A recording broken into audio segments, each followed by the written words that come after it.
하나님 말씀을 보겠습니다. 신약 성경 마가복음 6장 45절에서 52절까지입니다.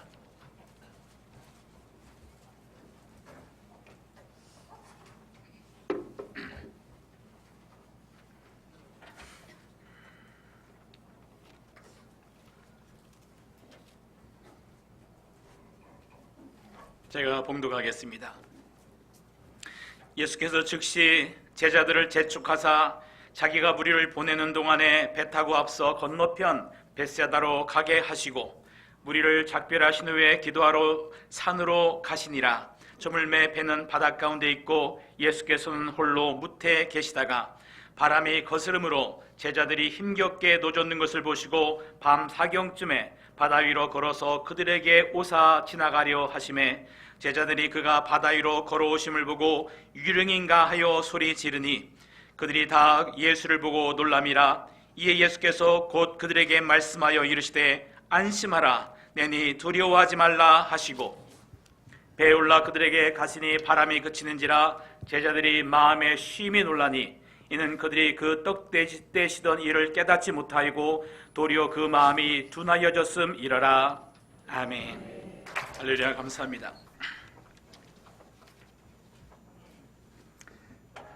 우리 하나님께서는 우리 믿는 사람들의 순종을 가장 기뻐하십니다. 우리가 하나님 말씀에 순종하기를 원하는데 순종에는 믿음이 밑받침이 돼 있어야 됩니다. 믿음은 나의 주님, 나를 사랑하신 하나님에 대한, 우리 주 예수 그리스도에 대한 신뢰가 그 바탕입니다. 그런데 예수님을 신뢰한다라고 했을 때에 그게 한 가지 따르는 것이 무엇인가 하면은 나를, 내 자아를 부정한다라는 것이 거기에 전제로 깔려 있는 것입니다. 즉 하나님을 믿을 때, 예수님을 믿을 때 내 생각대로 믿는 것이 아니라 하나님의 뜻대로 내가 순종을 해 나가야 된다. 하나님의 계획하신 대로 내가 순종해 나가야 된다라는 그런 말씀입니다. 하나님께서 말씀하셨을 때에 내 생각대로, 내 뜻대로, 내 방법대로 순종하는 것은 진정한 순종이 아니다라는 것을 우리가 이론적으로 잘 알고 있습니다. 그래서 내 방법으로 순종이 아닌 주님의 생각대로, 주님의 뜻대로, 주님의 마음으로 하나가 되어서 순종이 이루어졌을 때에 거기에서 구원의 역사가 이루어진다라는 것을 우리는 잘 알고 있습니다. 오늘 사건을 통하여서 하나님 말씀 앞에 올바로 순종하는 것이 무엇인가를 우리가 하나씩 배워나갈 수 있기를 바랍니다. 그리고 한 가지 더 생각해야 될 것은 하나님 말씀 앞에 믿음으로 순종해 나갈 때에 큰 일로부터가 아니라 지극히 작은 일에서부터 우리는 순종하는 법을 배울 수밖에 없다라는 것입니다. 오늘 말씀의 배경은 예수님께서 제자들에게 오병이어의 기적, 떡을 떼시면서 떡 5개와 물고기 2마리로 5,000명을 먹이시는 놀라운 일이 이루어지는 그 날, 그 놀라운 일을 이루신 그날 저녁 때 해가 져서 피곤하여서 먼저 예수님께서 제자들에게 배를 타고 이 호수 건너편으로 건너가라 라고 말씀하시면서 재촉하여서 제자들을 배를 타고 보내게 됩니다. 그리고 예수님께서 홀로 남으셔서 그 무리들을 다 집으로 보내시고 홀로 산으로 올라가셔서 기도하고 계시는 그런 과정 중에서 일어난 일입니다. 제자들이 배를 타고 건너편으로 건너가는데 이제 설교하기 전에 이렇게 구글을 통해서 지도를 봤더니 그 갈릴리 호수가 그 좌우로 해서 긴 쪽은 한 20km 되지만 좁은 쪽은 한 10km 정도 이렇게 넓이가 되더라고요. 그러니까 예수님께서 다니시던 것은 그렇게 먼 곳으로 다니시는 것이 아니라 약 멀어도 한 7, 8km 정도 배를 타고 가면은 도달할 수 있는 그런 거리입니다. 제자들은 어부 출신이라 이 배에 대해서, 호수에 대해서, 그리고 이 노를 젓는 거에 대해서는 아주 베테랑들입니다. 너무너무 잘하는 사람들입니다. 근데 오늘 말씀을 보니까 이 제자들이 예수님께서 그 제자들을 보낼 때의 시각이 저물 때였다라고 말하고 있습니다. 6시나 한 그 정도 되는 시간이 아니었을까 생각이 됩니다. 그런데 그들이 아무리 길어도 한 2시간이나 3시간 정도면은 도착을 했어야 되는 그런 시간인데 밤 사경이다라고 이렇게 표현을 하고 있습니다. 밤 사경이 되도록 애를 쓰면서 노를 젓고 있더라. 바람이 거스리면서 애를 쓰면서 노를 젓고 있더라라고 말씀하는 것을 볼 수가 있습니다. 밤 사경이면은 새벽을 말하는 것입니다. 밤새도록 노를 저었는데도 불구하고 제자리 걸음을 하더라라는 그런 말씀이에요. 이 사건을 통하여서 예수님께서는 우리에게 무엇을 가르치고 이 성경은 우리에게 무엇을 보여주고 무엇을 깨닫게 하려고 이 사건을 우리에게 기록하였는가라는 것을 우리가 한번 생각해 볼 수 있기를 바랍니다. 순종에는 두 가지가 있습니다. 지금 예수님께서 배를 타고 저쪽 편으로 건너가라 라고 그냥 지나가는 것처럼 재촉하면서 제자들에게 말씀을 주셨습니다. 그러나 예수님은 하나님의 아들이요 곧 하나님이십니다. 하나님께서 우리에게 말씀하실 때는 그냥 하시는 법이 없습니다. 우연히 떨어지는 말씀은 없습니다. 다 우리를 축복하기 위함이요 우리를 온전케 하기 위한 하나님의 그 놀라운 말씀인 것을 우리는 항상 귀 기울여서 들을 수 있어야 되겠습니다. 예수님께서 제자들에게 말씀하실 때에 빨리 급하게 제자들을 막 서둘러서 보내는 그런 모습을 볼 수가 있습니다. 순종에는 두 가지가 있는데, 첫째는 말씀에 의지하여서 순종함으로써 자기의 생각과 자기의 경험과 자기의 모든 판단을 굴복시키면서 주의 말씀을 따라서 순종해 나가는 그런 순종이 있습니다. 즉 마음으로 받아서 전적으로 말씀에 자신의 몸을 의탁하면서 말씀을 통하여서 자신의 삶을 순종시켜 나가는 그러한 순종이 있습니다. 또 다른 순종은 주님께서 말씀하셨을 때에 내가 더 베테랑이고 내가 더 경험이 많기 때문에 내 자신의 경험과 능력과 지혜로 주님의 말씀을 내가 이루어 드리겠습니다 하면서 주님의 뜻을 순종한다라고 하는 그런 태도가 있다라는 것입니다. 주의 말씀을 내 생각으로 받아서 내 능력과 내 경험과 내 지혜로 주님의 뜻을 이루어 드리겠습니다 라는 그런 시도가 있다라는 그런 말씀입니다. 둘 다 겉으로 볼 때는 똑같이 순종하는 모습입니다. 그러나 한 가지는 주님의 마음으로 순종하는 것이고 또 한 가지는 내 생각으로 순종하는 것이다. 한 가지는 내 마음으로 순종하는 것이고 한 가지는 내 머리로 순종하는 것이다 라고 이렇게 분리해서 생각해 볼 수가 있겠습니다. 즉 우리는 구원을 위해서 한 걸음 한 걸음 주님 앞으로 나아가는 사람인데, 천국을 향하여서 나가는 사람인데, 주님의 말씀이, 주님의 능력이, 주님의 방법으로 주님께서 나를 한 걸음 한 걸음 이끌어가는 삶을 우리가 살아야 되겠는데, 순간순간 내가 주님의 말씀을 붙들고 내가 주님을 이끌고 내가 주님을 어깨에 메고 내가 천성을 향하여서 가려고 하는 그런 시도를 우리가 할 수 있다라는 것입니다. 여러분은 어떤 경우로 하나님 앞에 순종을 하고 있습니까? 지금 예수님의 제자들은, 지금 예수님께서는 제자들에게 믿음으로 순종하고 있는가라는 것을 그들에게 테스트하고 있는 그런 가운데 있다라는 것입니다. 지극히 작은 일에서부터 전적으로 주의 말씀을 그대로 순종하는 그런 모습으로 그들이 행하고 있는가라는 것을 지금 예수님께서 테스트를 하고 있다라는 그런 말씀입니다. 45절에 보면은 예수님께서 제자들을 재촉하사 자기가 무리를 보내는 동안에 배 타고 건너편 벳사다로 가게 하시고 라고 말씀하고 있는 것을 볼 수가 있습니다. 여러분, 하나님께서 우리를 향하여서 행하시는 일에는, 말씀하시는 것에는 절대로 우연이라는 것이 없습니다. 모든 일은 하나님의 주장하심입니다. 지극히 작은 일도, 그리고 지극히 작은 바람과 파도가 일어난다 할지라도 하나님의 모든 섭리 안에 모든 사건이 우리에게 일어나는 것을 우리는 믿을 수 있어야 되겠습니다. 그렇다면 하나님의 자녀는 지극히 작은 일에서도 믿음으로 순종하는 삶을 살아갈 수 있어야 되겠다라는 그러한 말씀입니다. 그런데 오늘 말씀해 보면은 이 제자들이 정말 깜깜한 그 밤이 되었고, 그 다음에 바람이 불고 파도가 침으로 말미암아서 그들이 굉장히 곤란을 당하게 되었다라는 것입니다. 그게 뭐냐면은 너무나 우리가 잘할 수 있는 일이기 때문에 우리 일로, 우리 힘으로 예수님의 말씀에 순종해 드리겠습니다라는 그런 태도로 나갔을 때에 그들이 한 발자국도 건너편으로 건너갈 수가 없었고 제자리를 맴돌더라라는 그런 말씀입니다. 하나님의 일은, 그리고 우리의 구원은 영적인 사건입니다. 이거는 거룩한 일입니다. 이것은 천국으로 가는 길입니다. 우리의 힘과 우리의 지혜와 우리 능력으로는 절대로 한 걸음도 우리는 구원을 향하여서, 천국을 향해서 걸어갈 능력이 없다라는 것을 우리는 인정을 해야 됩니다.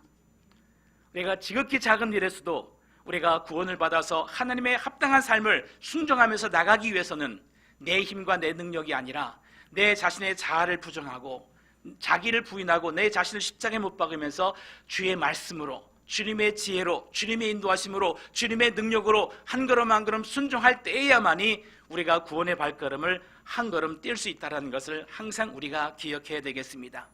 제자들은 예수님께서 부활 승천하신 이후에, 그들이 성령 충만함을 받은 이후에 이 사건을 기억하면서 항상 어떤 일이든지 자신의 명철을 내려놨습니다. 자신의 경험을 내려놨습니다. 자신의 모든 능력을 내려놨습니다. 오직 하나님의 말씀과 성령의 인도하심을 따라서 평상시에도 어려움을 당할 때도 한결같이 믿음으로 행하려고 노력하였던, 성령의 인도하심을 받았던 그런 성령의 사람으로 변화되었던 것을 볼 수가 있습니다. 그렇지만 아직은 이 제자들은 그러한 성령의 충만함을 받지 못한 상태에서 지금 이런 일을 당하고 있는데, 제자들에게 몸으로 경험하게 하시면서 믿음으로 사는 것이 어떤 것인가라는 것을 제자들에게 경험시키고 있다라는 그러한 시각에서 이 말씀을 볼 수 있기를 바랍니다. 밤 사경에 예수님께서 무리를 걸어서 제자들에게 다가가는 것을 볼 수가 있습니다. 이 사건을 보면서 당황하지 않기를 바랍니다. 무리를 걸었다. 어떻게 무리를 걷지? 거기에 초점을 맞추지 않기를 바랍니다. 사람이 어떻게 무리를 걸을 수 있어? 그럼 제자들로 무리를 걸었나? 우리도 예수 그리스도를 믿으면 무리로 걸을 수 있나? 믿음으로 가능하다. 믿음에는 능치 못한 것이 없다라고 하는데, 라고 그러한 시각으로 접근하지 않기를 바랍니다. 예수님께서는 제자들에게 보여주시는 것입니다. 즉 오늘 말씀에 보면은 이 52절 말씀의 마지막 말씀에 보면은 이는 그들이 그 떡 되시던 일을 깨닫지 못하고 도리어 그 마음이 둔하여졌음이러라 라고 말씀하는 것을 볼 수가 있습니다. 예수님께서 무리를 걸어서 제자들에게 가십니다. 왜 무리를 걷는 모습을 제자들에게 보여주셨을까요? 그리고 우리에게 이것을 왜 기록으로 남겨서 예수님께서 무리를 걸어서 제자들에게 다가가셨다라는 그런 이 사건을 우리에게 왜 전해주실까요? 우리로 하여금 무리로 걷기를 위해서 예수님께서 이 사건을 보여주셨을까요? 그렇지 않습니다. 제자들 중에서 무리를 걸은 사람 한 명도 없습니다. 무리를 걷는다는 것은 모든 발걸음마다 기적 위를 걷는다는 것이죠. 모든 발걸음을 걸을 때마다 물리와 상식과 과학을 넘어서는 것이죠. 즉 자신의 생각을 넘어서서 자신의 생각을 초월해서 무리를 걷는다라는 것은 모든 순간순간 하나님의 능력과 하나님의 지혜와 하나님의 방법으로 믿음으로 걷는다라는 그런 말씀입니다. 즉 예수님의 삶은 모든 발걸음마다 모든 호흡마다 전적으로 하나님을 신뢰함으로 100% 하나님과 하나로 연합된 삶을 살았다라는 것입니다. 그 믿음으로 한 걸음 한 걸음 걸었을 때에 무리를 걷더라라는 이 사건을 우리에게 그림처럼 상징처럼 실제 사건으로 우리에게 보여주고 있다라는 것입니다. 평생 잃지 못할 사건으로 이 제자들의 머릿속에 각인을 시키더라라는 것입니다. 그랬을 때 오늘 말씀은 예수님께서 떡 되시던 일을 그들이 떡 되시는 일을 깨닫지 못하고 도리어 그 마음이 둔하여졌음이러라 라고 이렇게 평가하는 것을 볼 수가 있습니다. 예수님께서 떡 5개와 물고기 2마리로 5,000명을 먹였던 그 사건을 보면서 그것을 깨닫지 못하고 도리어 마음이 둔해졌다라는 것은 뭐냐면은 예수님께서 5,000명을 먹이시는 그 떡을 떼시는 그 사건도 사실은 놀라운 사건입니다. 이해할 수 없는 사건입니다. 그러나 거기에서 우리가 단 한 가지 깨달을 수 있는 것은 예수 그리스도가 하나님과 온전히 하나로 연합되어 있었다라는 것입니다. 온전히 하나님께서 연합되었을 때 하나님께서 예수 그리스도를 통하여서 그러한 기적도 일으키시더라라는 것을 이 제자들이 그것을 봤어야 된다라는 것입니다. 그래서 제자들로 하여금 그런 삶을 살라라는 것입니다. 떡을 만들어내는 삶을 사는 것이 아니라 하나님과 모든 상황 속에서 완전히 하나로 연합된 하나님 말씀 앞에 철저히 100% 순종하고 믿음으로 행하는 그러한 예수님의 삶을 그대로 본받으라라는 그러한 사건을 예수님께서 보여주셨는데, 제자들이 본 것은 기적입니다. 제자들이 초점을 맞춘 것은 능력입니다.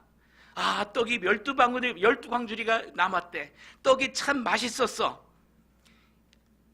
이제 거기에 초점을 맞추었을 때에 맛을 보고 배부른 까닭이라라고 예수님께서 책망하시는 것을 볼 수가 있습니다.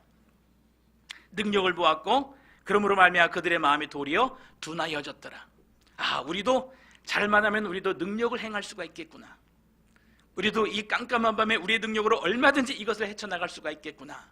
그런 마음을 가졌다. 그게 마음이 둔하여진 것입니다. 그런데 제자들이 어두운 가운데 무리로 걸어오는 형체를 바라보게 됩니다. 깜깜한 어두운 가운데 바람이 불고 파도가 치는 가운데 너무나 두려운 상황 속에서 정말 어떤 형체가 다가오는 것을 보게 되는데, 그것을 보고서 제자들이 소리를 칩니다. 유령이다, 귀신이다, 사단의 역사다 라고 소리를 치기 시작하는 겁니다. 왜 그들이 그렇게 소리를 칠 수밖에 없습니까? 믿음이 없어서 두려운 마음으로 환경을 보니까, 어둠을 보니까, 바람을 보니까, 파도를 보니까 그들 마음에 가득 두려움이 나와서 그 모든 현상을 귀신으로 보는 겁니다. 귀신의 역사를 보는 겁니다. 사단의 역사를 보는 겁니다. 심지어 예수님께서 오시는 모습을 보면서 사단이다, 유령이다라고 소리를 친다라는 그런 말씀입니다.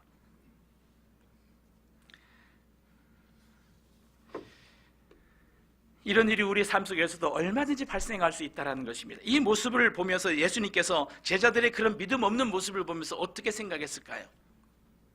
반대로 입장을 바꿔서 우리가 제자들의 입장이라면 우리는 어떻게 반응을 했을까요? 근데 우리의 삶 속에서도 이러한 일들이 얼마든지 매일마다 아니면 끊임없이 이러한 사건들이 우리에게 발생합니다. 내가 얘기하지 못했던 아픈 일들이 일어납니다. 어두운 일들이 일어납니다. 감당 못한 일들이 일어날 수도 있습니다. 환난이 일어날 수가 있습니다. 만만치 않은 일들이 발생할 수가 있습니다.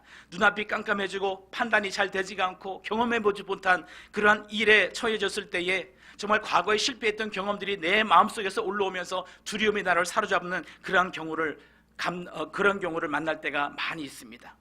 이것이 바로 어두운 가운데 바람과 파도가 치는 그런 상황과 같지가 않겠습니까?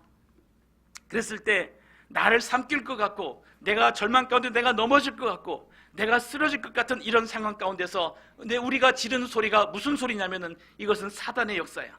이것은 귀신의 일이야. 이것은 나를 잡아먹으려 하는 그런 유령이야 라고 이렇게 소리칠 수가 있다는 것입니다. 그때 주님께서 다가오시면서 무엇이라고 말씀하십니까? 오늘 말씀해 보면 50절 말씀이 있습니다. 50절 말씀을 우리 같이 한번 읽어보겠습니다. 시작. 그들이 다 예수를 보고 놀람이라. 이에 예수께서 곧 그들에게 말씀하여 이르시되 안심하라, 내니 두려워하지 말라 하시고. 예수님께서 그들에게 하신 말씀 뭐냐면은 내니 두려워 말라라고 말씀하십니다. 내니 예수님이니까 두려워 말라라고 말씀하십니다.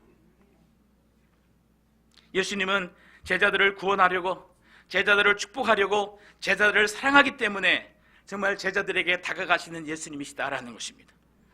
그러니까 두려워 말고 믿음의 눈으로 보고 믿음의 귀를 열고 믿음의 손으로 주님의 손을 붙잡으라라는 것입니다. 염려하지 말라라는 것입니다. 그런데 지금 보면은 어두운 가운데 보이지 않습니다. 그랬을 때 어둠만 보입니다. 바람만 보입니다. 파도만 보입니다. 그러면서 아무것도 보이지 않는 가운데 내니 두려워 말라라는 음성이 들리면서 그 다음에 그 음성이 들려지니까 그 다음에 예수님께서 배 위로 올라오시는 실제 모습을 보더라라는 것입니다. 이 말씀을 통해서 어둠 속에서 바람과 파도 속에서 말씀하시는 주님의 음성을 우리도 들을 수 있기를 바랍니다. 성경에서는 이렇게 말하고 있습니다. 환난을 당한 즉 어떻게 하라고 우리에게 말씀하고 있습니까? 환난을 당한 즉 기뻐하라. 거기서 너희가 지금까지 경험하지 못했던 새로운 주님을 만날 수 있을 것이다라는 것입니다. 새로운 은혜를 경험할 수 있을 것이다라는 것입니다. 다시 말해서 어두움이, 바람이, 파도가 바로 예수님이십니다. 그 자체가 예수님은 아니지만 그것을 주장하시는 분이 하나님이신 것을 생명 걸고 믿으시기 바랍니다. 모든 사건과 환경 가운데서 그 뒤에서 나를 사랑하사 나를 주장하시기 위하여, 나를 새롭게 빚으시기 위하여서 모든 것을 믿는 자에게는 모든 것이 합력하여서 선을 이룬다라고 사도 바울은 고백하고 있습니다. 그런 고백이 우리의 고백이 될 수 있기를 바랍니다. 로마서 8장 31에서 39절까지 말씀을 한번 읽어드리도록 하겠습니다. 로마서 8장을 한번 펼 수 있기를 바랍니다. 로마서 8장 31절에서 39절까지 말씀입니다. 그런즉 이 일에 대하여 우리가 무슨 말을 하리요? 만일 하나님이 우리를 위하시면 누가 우리를 대적하리요? 자기 아들을 아끼지 아니하시고 우리 모든 사람을 위하여 내어주시니가 어찌 그 아들과 함께 모든 것을 우리에게 주시지 아니하겠느냐? 누가 능히 하나님께서 택하신 자들을 고발하리요? 의롭다 하시는 하나님이시니 누가 정죄하리요? 죽으실 뿐 아니라 다시 살아나신 이는 예수 그리스도시니 그가 하나님 우편에 계신 자요 우리를 위하여 간구하시는 자시니라. 누가 우리를 그리스도의 사랑에서 끊으리요? 환난이나 곤고나 박해나 기근이나 적신이나 위험이나 칼이랴. 기록된 바 우리가 종일 주를 위하여 죽임을 당하게 되며 도살을 당할 양같이 여김을 받았나이다 함과 같으니라. 그러나 이 모든 일에 우리를 사랑하시는 이로 말미암아 우리가 넉넉히 이기느니라. 내가 확신하노니 사망이나 생명이나 천사들이나 권세들이나 현재일이나 장래일이나 능력이나 높음이나 기쁨이나 다른 어떤 피조물이라도 우리를 우리 주 그리스도 예수 안에 있는 하나님의 사랑에서 끊을 수 없으리라. 이 말씀과 같이 어떤 환경 속에서도 내가 하나님을 사랑하고 내가 하나님께서 나를 사랑하신 이 믿음 안에 있는 한 우리를 하나님의 사랑에서 끊을 자가 없도다 라고 말씀하시는 것을 볼 수가 있습니다. 28절 말씀을 한번 보시기 바랍니다. 우리가 알거니와 하나님을 사랑하는 자 곧 그 뜻대로 부르심을 입은 자들에게는 모든 것이 합력하여 선을 이루느니라. 우리에게 불필요한 일이 없다라는 것입니다. 이 말씀을 통하여서 한 가지 원리를 배울 수가 있어요. 예수님께서 제자들에게 말씀하십니다. 이 배를 타고 건너편으로 가라라고 했을 때에 정말 그들이 자신의 상식과 자신의 경험을 행하지 아니하고 주님의 말씀을 마음속에 그대로 받아서 주님의 말씀으로 주님의 마음으로 하나가 된 마음으로 믿음으로 순종하여서 이 바다를 건너가고자 했던 그런 마음으로 작은 일에 순종하였는가라는 것입니다. 작은 일에 순종할 수 없는 그런 믿음으로 가니까 진짜 큰 일이 당하였을 때 어떤 현상이 나타나느냐? 두려움으로 모든 것을 반응하더라라는 것입니다. 믿음의 반대는 두려움입니다. 두려워하는 자는 사단이 가장 좋아합니다. 왜냐하면 믿음을 버리기 때문에, 믿음으로 돌아설 수밖에 없기 때문에.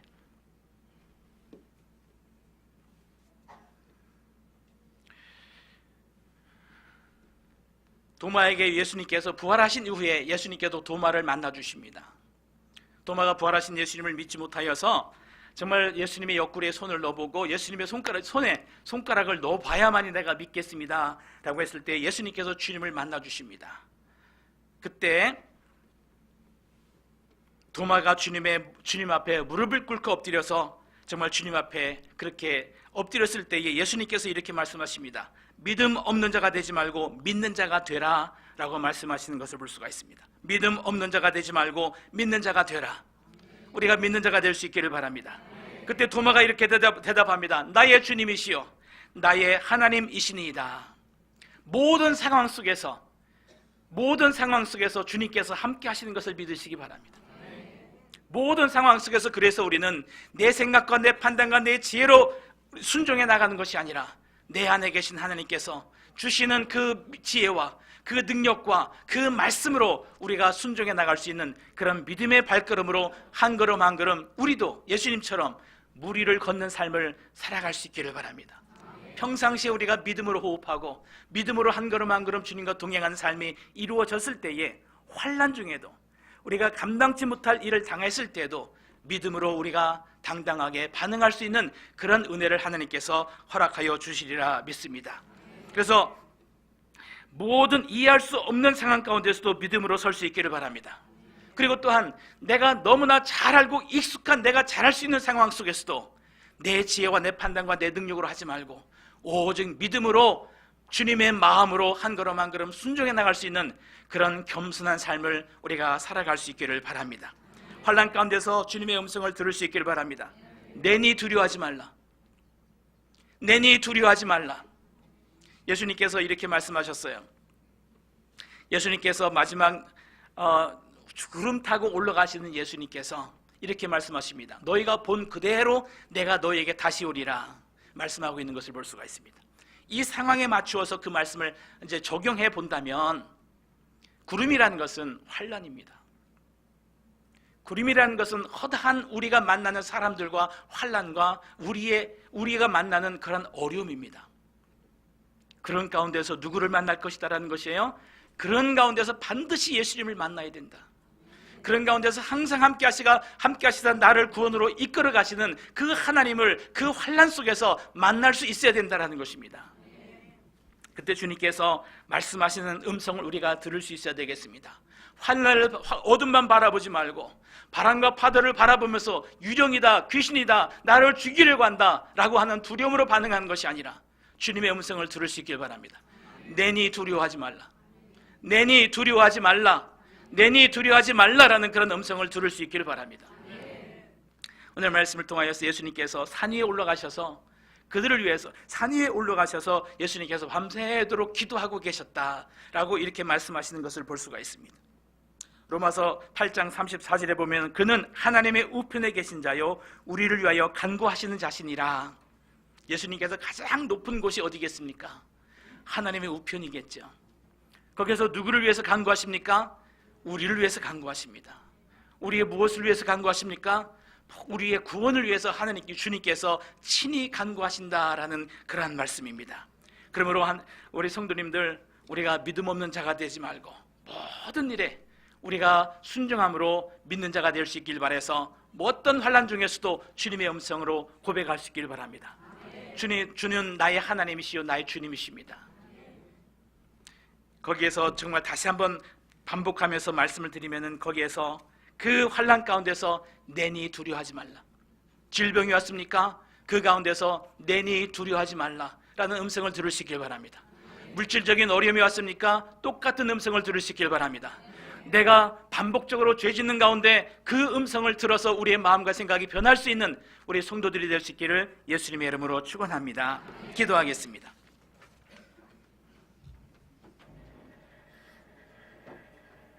좋으신 아버지 하나님,